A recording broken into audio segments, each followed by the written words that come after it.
it was devastating. I wanted to literally just kick and scream and tear the whole set down once I got into the back. I'm not gonna lie. And like everything was just hurting. I was aching. The tears was falling out my eyes. Welcome to Snatched, a Gay Times original series where I will be chatting each week with the latest eliminated queen from RuPaul's Drag Race UK. This week I'm speaking with the goddess, Cara Melle. Cara, how are you? I'm great. How are you? Gutted. Well, you know what? I should have started with that. Yeah, I'm gutted too, baby. I am gutted too, but you know, I am so much happier and life moves on. I'm good. So yeah. That's what I'm trying to tell myself. Well, the weather today, I know it's always dreary in the UK, but it feels extra dreary today. I was walking to the shop to get an elf bar and I was like, fuck this shit. Cara shouldn't have gone home. Thank you. I agree. What was it like watching last night's episode unfold? Watching last night's episode, I'm gonna be honest, it was a tough one for me. Just because like I knew I did a great job in this episode and had a really good time. I was finally feeling like I was getting comfortable with being on stage and in front of Rue and finally letting loose, you know, and just having fun with the being stupid and silly challenges. But then all of a sudden it came crashing down. Literally, I fell literally. And it's just what happens sometimes. It's the name of the game. You can't really like just determine what's going to happen before you even walk in, which is what I try to do. But yeah, watching it, I was sad. I nearly started crying when it was like about me and Michael. That bit really got me. I actually wanted to ask you about the fall because I watched it back several times and I was like, did she actually fall? Because the fact that I'm asking you if you fell means your recovery was fucking brilliant. Like I was like, did she fall? Was that intentional? I had no idea. Well, I'm happy that it came off that way because it was a genuine like all of a sudden I was up, the next second I was not up, I was on the floor. Like literally, it's the slipperiest stage on this planet. I have to say that. Like I've never been on a slipperier stage in my life. And then all of a sudden, like when you're in the moment, my foot just swept onto me, and in my head it was like all in like slow motion. It was like very dramatic. And so I was like, okay, I'm Kylie Sonique Love right now, bitch. Play, keep going. Just make sure that like it looks like nothing happened. And so I hope it came off that way. No, absolutely. I think it's up there now with Kylie Sonique Love and Akasha for the best recovery on RuPaul's Drag Race. So you're up there. You're in the Holy Trinity. Oh yes. You're right. This episode it's so difficult to watch because you killed the acting challenge. Your runway was incredible, and you still, even with the fall, you annihilated the stage. So it must be devastating to go when really you did everything in your power to stay. You did so incredibly well. Oh yeah, no, it was devastating. I wanted to literally just kick and scream and tear the whole set down once I got into the back. I'm not gonna lie. And like everything was just hurting. I was aching. The tears was falling out my eyes. But no, like it I was gutted. I felt like I was bamboozled. Couldn't lie. I felt like it was a sick joke. Like somebody was just like doing this, and like all of a sudden, like they would come back and be like, "Just kidding, Cara. Rue wants you back." But no. I mean, this is like the third or fourth week so far in a competition where I genuinely thought it was going to be a non-elimination episode, a top two scenario. So were you shocked when RuPaul actually announced that there would be a bottom two and someone was going home? Like, what was going through your mind? No, I wasn't shocked that there was going to be a bottom two. I just didn't think that I was one of the bottom two. And neither did any of the other queens when we were talking about it in the back. We all thought it was going to be coming down to Tamara and Dee Dee. And that's just the truth.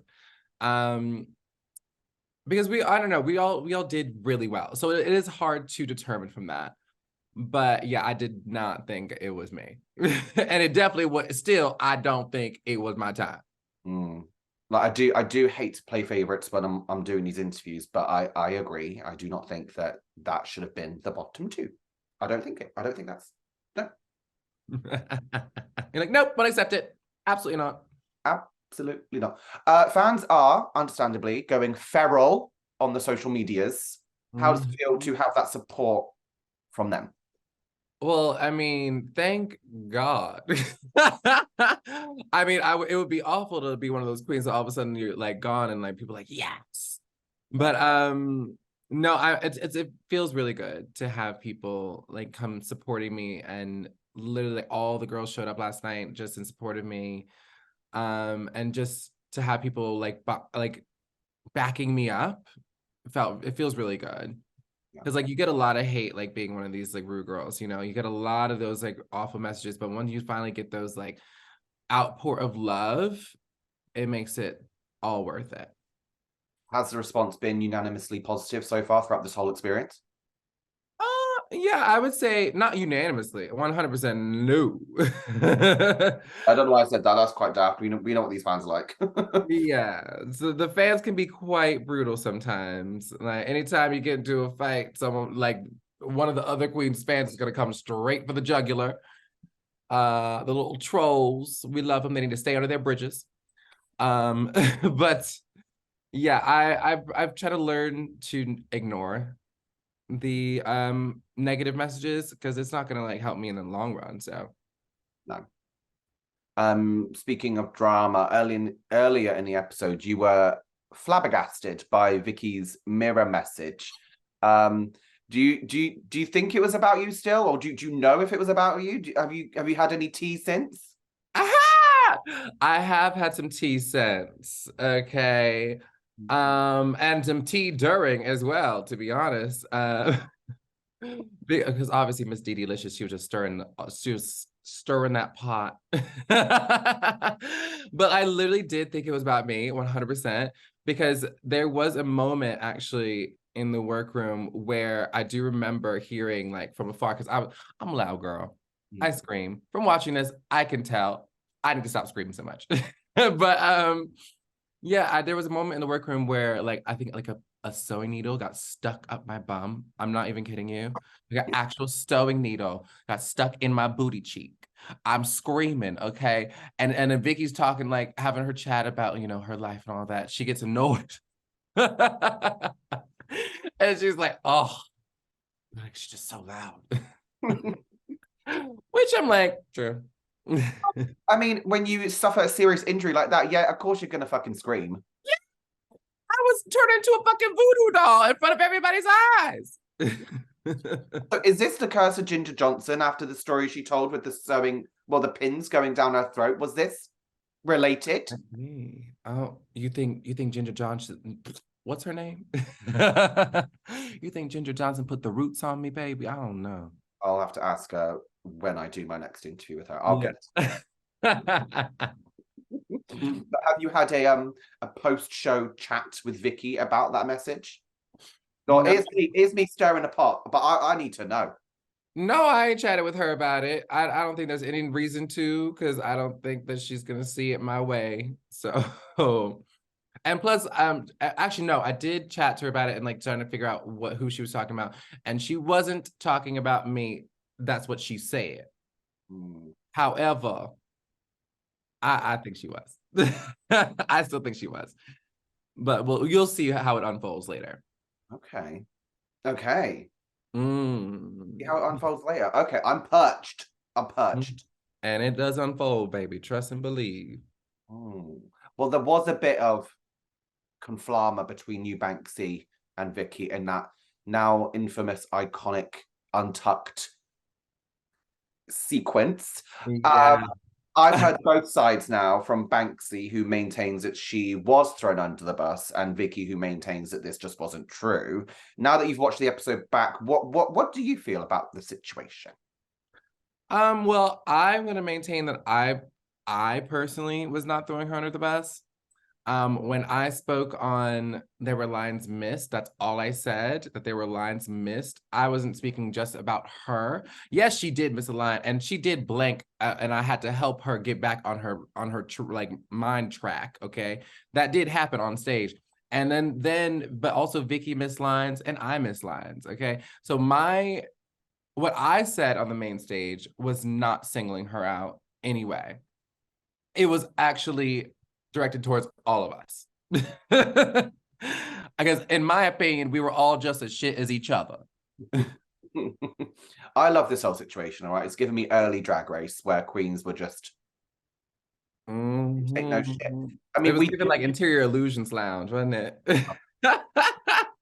I love it because it's nothing serious, right? It's just drag. It's just stupid, fun, you know. But fans need to realize they can't be throwing hate over something as A silly. simple disagreement that was literally over within that same 15 minutes. Mm-hmm. Like as soon as like Banksy came back through and first of all apologized, which I thought was really big of her, and I literally fell in love with her just for that. It changed the entire thing. I was like, well, what is there to be mad about? Like you apologize, I'm gonna apologize back because I think you deserve it.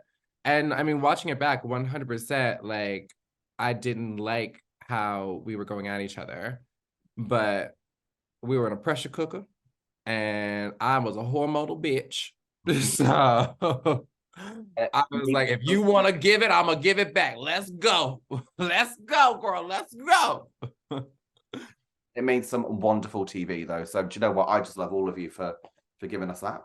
Yeah, it needed it. And Drag Race definitely needed a little bit more of that. Oh yeah, definitely, especially in the UK. Come on, Yeah, UK Drag Race. It's been dramaless for a couple since season 2, I think. yeah. I mean, the most iconic thing really is red wig, silver dress. If you think about it, out of everything. Yeah, But I now, think my favorite is when Lawrence Chaney was coming after who was it? was it Ellie Ethel Diamond? Diamond. Yes. I was like, wow, don't be that girl, Cara. And then they can see what happens. We love it. Cara, you made herstory this season on various occasions, actually, which I'll get to in a bit. But mainly, I mean, the most important thing is you made history as the UK's first Black trans queen on the series. So, what have you noticed that your visibility on the show impact fans around the world?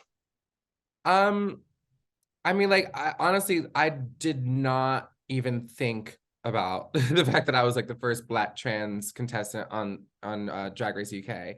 But then seeing that, like, I made herstory in that way, like I literally was just enamored with myself. But also like receiving all these like amazing messages from fans and trans women and all of my amazing sisters like saying like thank you for sharing your story and really representing and telling the world what we deal with on a daily basis. It is a hard life that we chose, and to be publicly, so as a community, to be hated so outwardly, and like the comments that I read sometimes, it breaks my heart to think that just our existence is so offensive to someone. And so like to live through that, and then also now people considering me to be, I guess, the advocate of some sort, I was just so appreciative. Well, I think you going on to the show and being your fierce goddess, Queen of Sheba mixed with Beyonce self, Thank you. need to do. We need this amazing positive representation instead of all the negative stuff, So you being yourself is done a lot. Thank you. So other history making moments you achieved this season are first queen to be in the top 2 twice on a season that's not all stars. And the first queen to win the girl groups challenge solo. So you've got so many feats. Yeah. I mean, she made herstory, baby. I guess she's ready for all stars or something. But yeah, no, like when I won the girl group challenge, that was my favorite. That was big for me. Because I put in a lot of motherfucking work for that one, honey. A lot. You demolished that stage. And to think, I bet you were stood there thinking, oh, he's probably going to give out 7 badges. I was thinking that. I was thinking that. And in no way was I thinking that I was going to have to lip sync for the win again. Again. Well, I'm happy seeing you lip sync in for the win because you are an incredible performer. I need more of it. Top 2 every week. Thanks. Well, you can come and see my shows, baby. I'm performing all the damn time. I'll be there. I'll be there. Who are you rooting for to win? Let's see who we have left. We got Kate Butch, Mr. Michael Maruli, who else? Tamara, Ginger, and Dee Dee. I'm rooting for Michael, personally. Not just because they sent me home, you know, and it was so sad. But we really did bond, and I think that Michael became my best friend on the show. It was also someone that I could just look to calm me. Every time I would look into their eyes, Michael would literally just like get me to settle. And like just one of those people that you get comfortable with immediately. Such a genuine hearted person. So and taught me this like phrase of live in the present.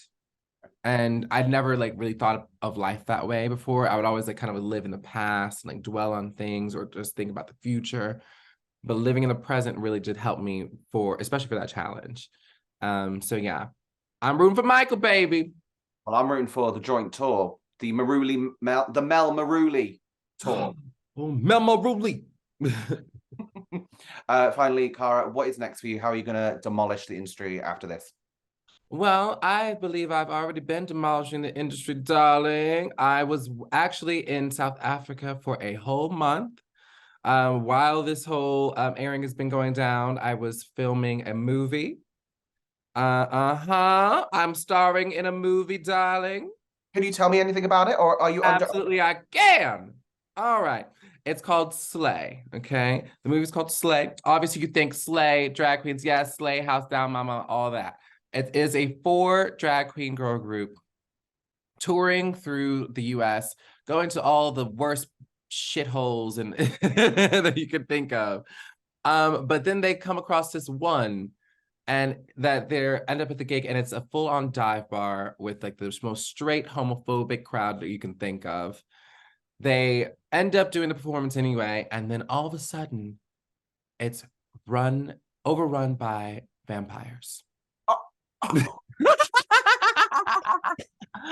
Yes, overrun by vampires, and now they're having to fight for their lives, baby. And it turns into this action, horror, thriller, comedy. So there's a lot of action going on. There's a lot of like CGI that we're gonna be doing. There's a lot of blood. I had to fight for my life in the middle of the woods, baby. Oh, in the middle of Africa, actually. Oh my God. So it's like Slay is in like drag queen Slay, but then it's also Slay like Buffy the Vampire Slayer Slay. Exactly. So we're talking Buffy the Vampire, we're talking AJ the Queen. We're talking all 2 Wong Fu meets Buffy the Vampire Slayer. You've got me sold. Yeah. Priscilla, Queen of the Desert meets Underworld. I'm stunned. This sounds like everything I've ever wanted from a film. Ever. Exactly. And it's like starring like some amazing alumni in the Rue Girl world. Trinity the Tuck, Miss Heidi N Closet, Crystal, there's so many fucking crystals. I saw you guys. Yeah, I thought you were just on holiday. You lot. No, we weren't just hanging out. We wasn't just being girlfriends. We was working and playing. All right, Cara, we are speaking again when this film comes out, okay? Because this absolutely. I'm lost for words. I can't wait. Thank you. It's actually going to be coming out quite soon, I think. I haven't been given like an actual release date, but I've heard they're going to try and push this out soon. Okay. So, your people call my people. Well, it's just me. I'm on one person. Your people come to me and we will do a lot with this. I'm so excited. Absolutely. I'd love that. Oh, thank you so much, Cara. I have had such a wonderful time talking with you, as always, and we will do it. As always. Love you, baby. Love you, Cara. Speak soon. Talk to you soon, babes. Bye.